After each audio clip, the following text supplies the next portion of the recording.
যে পরিমাণে আকাম কুকাম আমরা করি, অপকর্ম করি, অন্যায় করি, জুলুম করে জুলুমের আড্ডাখানা বানিয়ে রেখেছি গোটা দুনিয়াকে, আল্লাহ যদি মুহূর্তে মুহূর্তে রেগে যেতেন আমরা বাঁচতে পারতাম? মহাবিশ্ব সৃষ্টির পরেই তিনি আরশের উপরে লিখেছেন সাবাকাত রাহমাতি গাদাবি, মানে আমি আমার দয়ার কাছে আমি আল্লাহর ক্রোধ, রাগ, ক্ষোভ এটা পরাজিত হয়েছে। সুবহানাল্লাহ বলেন। আবার বিষ্ণু বললেন জাআলাল্লাহুর রাহমাতা মিয়াতা জুজ, আল্লাহ দয়ার ভালোবাসাকে 100 টুকরা করলেন। 99 টুকরা দয়া মায়া ভালোবাসা আল্লাহ নিজের কাছে রেখে দিলেন, আর 1 টুকরা দয়া মায়া ভালোবাসা আল্লাহ গোটা বিশ্বের সবার মাঝে ঢেলে দিলেন। দয়া মায়া ভালোবাসা 100 টুকরা করে আল্লাহ নিজের কাছে রাখছেন কয় টুকরা? সবাই বলেন 99 টুকরা। আর গোটা বিশ্বের সবার মাঝে ভাগ করে দিয়েছেন কয় টুকরা? এবার এই 1 টুকরার নমুনা দেখেন তো পৃথিবীতে। স্বামী স্ত্রীর জন্য কত ভালোবাসা, বন্ধু বন্ধুর জন্য কত ভালোবাসা, গার্লফ্রেন্ড বয়ফ্রেন্ডের জন্য গলায় ফাঁস লাগায়, আছে না নাই? এই এখন গলার আওয়াজ বাড়ছে ইয়াংদের। হুজুর এখন গার্লফ্রেন্ড বয়ফ্রেন্ডের ভিতরে ঢুকছে, এখন আমরা আসি হুজুর। জেগে উঠছে বারুয়া খালি। দেখেন এই তো কয়েকদিন আগেই তো কত বছরের 12 না কত বছরের এক মেয়ে, কত বছর 11, ওই দেখেন সব মুখস্থ দুষ্টগুলার, আর কিছু মুখস্থ না থাকলে এগুলো মুখস্থ। 11 বছরের, তারে কি বলবো, তরুণীও তো না, কিশোরী। এই কিশোরী ভালোবাসার টানে বাপ মা থুইয়া চলে গেছে কোথায়? দেখেন ভালোবাসারে আল্লাহ 100 টুকরা করেছেন, 99 টুকরা ভালোবাসা আল্লাহ নিজের জন্য রেখেছেন, 1 টুকরা আমাদের সবাইকে ভাগ করে দিয়েছে। যত পাখি আছে পৃথিবীতে, যত মাছ আছে, যত প্রাণী আছে, যত মানুষ আছে, যত জিন আছে, আমরা সবাই মিলে পেয়েছি ভালোবাসার কয় টুকরা? আর আরশে আজিমের অধিপতি আল্লাহ, তিনি তার কাছে ভালোবাসা রেখে দিয়েছেন কয় টুকরা? তাহলে এবার আওয়াজ করে বলেন, আল্লাহর রাগ বেশি নাকি দয়া বেশি? আল্লাহ তুমি দয়ার সাগর রহমানুর রহিম, তোমার দয়ায় পূর্ণ আমার সারা নিশিদিন। সবাই পড়েন, আল্লাহ তুমি দয়ার সাগর রহমানুর রহিম, তোমার দয়ায় পূর্ণ আমার সারা নিশিদিন। আল্লাহু আকবার। আল্লাহ বলেন রাহমাতি ওয়াসিআত কুল্লা শাই, গোটা বিশ্বের সব জায়গায় আমি আল্লাহর রহমত বিস্তৃত, এমন কোন জায়গা নাই যেখানে আমি আল্লাহর রহমত নাই। ঠিক কিনা বলেন? এমন কোন জায়গা নাই আমি আল্লাহর রহমত নাই। আমি আল্লাহর রহমত ছাড়া গাছের একটা পাতা নড়ে না, আমি আল্লাহর দয়ার রহমত ছাড়া গাছের একটা পাতা পড়ে না, আমি আল্লাহর দয়ার রহমত ছাড়া আকাশ থেকে 1 ফোঁটা বৃষ্টি ঝরে না। তিনি হলেন রহমান, তিনি হলেন রাহিম। ঠিক কিনা বলে? আল্লাহরে চিনতেছেন? আলোচনার বিষয় কি? আসুন আমাদের রবকে চিনি। তিনি হলেন আর রহমান, তিনি হলেন আর রাহিম। তার দয়ার কোনো শেষ নাই, তার মায়ার কোনো শেষ নাই। বনি ইসরাইলের এক লোক 500 বছর আল্লাহর ইবাদত করেছে। কয় বছর? কোথায় জানেন? সাগরের মাঝখানে এক পাহাড়, ওই পাহাড়ের উপরে বসে 500 বছর টানা আল্লাহর ইবাদত। দিনে আর রাতে একবার করে নিচে নামতেন। সেখানে আল্লাহ তাআলা পাথরের ভেতর থেকে তার জন্য মিঠা পানির ব্যবস্থা করে দিয়েছেন, আর একটা ডালিম গাছের ব্যবস্থা করে দিয়েছেন। সকালে নামলে একটা টসটসে ডালিম, রাতে নামলে টসটসে ডালিম। এগুলো খেয়ে খেয়ে 500 বছর সে আল্লাহর ইবাদত করেছে।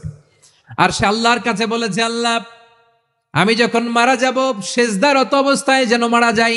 ঠিকই আল্লাহ সেজদারত অবস্থায় সাইয়েদনা আজরাইলকে পাঠিয়ে দিলেন। সেজদারত অবস্থায় লোকটা মারা গেল। 500 বছর ইবাদতের পরে আল্লাহর দরবারে কিয়ামতের কঠিন ময়দানে যখন লোকটা হাজির হয়ে যাবে, আল্লাহ বলবেন আদখিলু আবদি আল জান্নাতা বিরহমাতি, আমার বান্দাকে আমার দয়া আমার ভালোবাসা দিয়ে জান্নাতে ঢুকায়া দাও।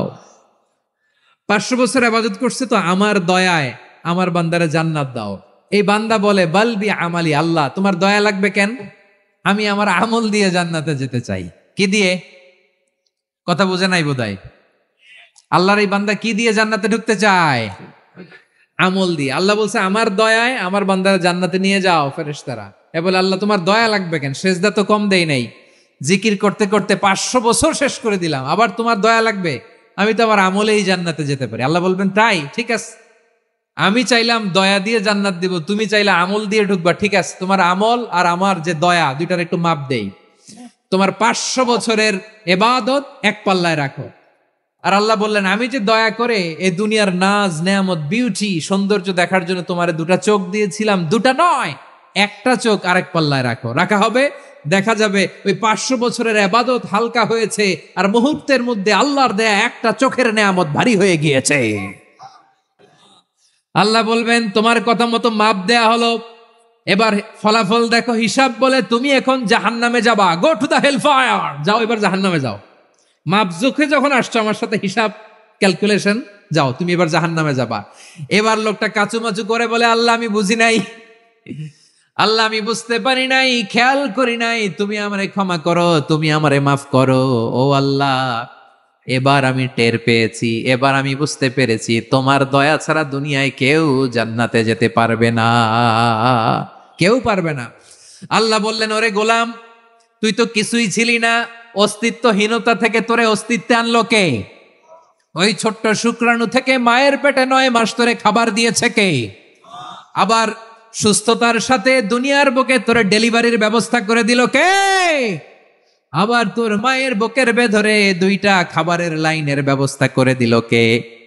আবার তোকে শৈশব পেরিয়ে কৈশোর পেরিয়ে তারুণ্য, তারপরে যৌবন, এগুলো দান করলো কে? তার চেয়েও বড় কথা, পাহাড়ের মাঝখানে সাগরের মাঝখানে 500 বছর ইবাদত করার শক্তি তোর গায়ে দিয়েছে কে? এই সাগরের মধ্যে লোনা পানি লবণের পানি মুখে দেয়া যায় না, সেখান থেকে আমি পাহাড়ের ভেতর থেকে মিঠা পানির ব্যবস্থা করে দিলাম, ওই জায়গায় তোরে রিজিকের বন্দোবস্ত করলো কে? সকাল বিকাল 2 বেলা টসটসে ডালিম খাওয়ার ব্যবস্থা করে দিল কে? তোর আবদার ছিল আল্লাহ আপনি আমার সেজদারত অবস্থায় রুহু কবজ করবেন, তোর শেষ আবদারটাও পূরণ করেছে কে? ও গোলাম, আমার রহমতের তুলনায়, আমার নেয়ামতের তুলনায় তোর 500 বছরের ইবাদতের কোনো ওজনই হবে না। গোটা বিশ্বের কেউ কোনোদিন আমার জান্নাতে ঢুকতে পারবে না আমি আল্লাহর দয়া ছাড়া। হুয়া রহমানুর রহিম, তিনি দয়াময়, তিনি মেহেরবান। জিব্রাইল আলাইহিস সালাম বিশ্বনবীর এই লম্বা হাদিসটা যখন শোনালেন, আমি যা যা বলছি এটা বিশাল এক হাদিসের অনুবাদ, বললেন ইয়া মুহাম্মদ, এই দুনিয়ার সবটাই চলে আল্লাহর রহমত দিয়ে। হাদিসের শেষ কথা, সব চলে আল্লাহর কি দিয়ে? তখন বিশ্বনবী সাহাবাদের বললেন, ও সাহাবারা শোনো, আল্লাহর জান্নাতে কেউ কোনোদিন প্রবেশ করতে পারবে না তার রহমত ছাড়া। সাহাবারা বললেন ইয়া রাসূলুল্লাহ, আপনিও না, আপনিও কি আল্লাহর রহমত ছাড়া প্রবেশ করতে পারবেন না? বিশ্বনবী বললেন না, আমিও না, আমি বিশ্বনবীও আল্লাহর জান্নাতে আল্লাহর রহমত ছাড়া ঢুকতে পারবে না, তবে কিয়ামতের দিন আল্লাহর রহমত আমার চারদিকে বেষ্টনী দিয়ে থাকবে। আল্লাহ নিজের পরিচয় দিয়ে বললেন আলিমুল গায়বি ওয়াশ শাহাদাতি হুয়ার রহমানুর রহিম, আমি হলাম রহমান, আমি রাহিম। আল্লাহরে চিনছেন? ও বারোখালীর ভাইয়েরা, আপনার রবকে চিনতে পারতেছেন? তিনি দয়ার সাগর, তিনি মায়ার সাগর, তার দয়ার সাগর যে কত বড় আপনার কল্পনাতেও নাই।